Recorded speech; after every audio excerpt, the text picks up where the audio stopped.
Hey guys मुई आप मन को प्यारा फर्जनाल ब्लॉकर आशा करथि मैं आप मन बहुत खुश हेथिबे मुई भल रे अछि। तो आज होउछे ओएवी एंट्रेंस रो एग्जाम अछि। तो हेतरे मोर भांजी मन के धरि कोन पले सेटा एग्जाम सेंटर के हमर गोलामुंडा एग्जाम टा 10 रु 12 बजे पे हेबा हेते लागि गाइस मैं बोरिंग लागुथला बोले पाके थाई थाई करी। तो हेते लागि कलाहांडी उत्सव तो आरंभ हो गला ना हमर गोलामुंडा ने हेते लागि गाइस मैं पले से हमर गोलामुंडा के और देखि पड़े तो सजा बजा चली छे बोले आरंभ हेबा ना वर्तमान कलाहांडी उत्सव ना मैं बुलुथि से राम दीदी गोट के भेट से मुई दीदी के पछे आसे केना आइछो दीदी बोल लगा दीदी कहसे जे मोटा तो इने ड्यूटी पड़ी छे बोली करी। तो हेते लागि गाइस आन दीदी भी ना आई छन आ देखो तो मसाल जाता आरंभ हो गला ना।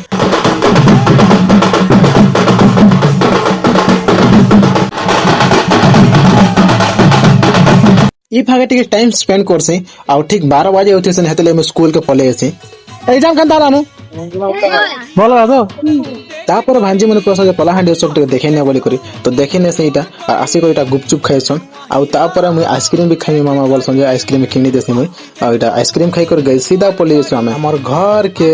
तो मिनी ब्लॉग केनता लागला गाइस लाइक कमेंट शेयर करबटा नहीं भूलबे जदी भल लागला बोले।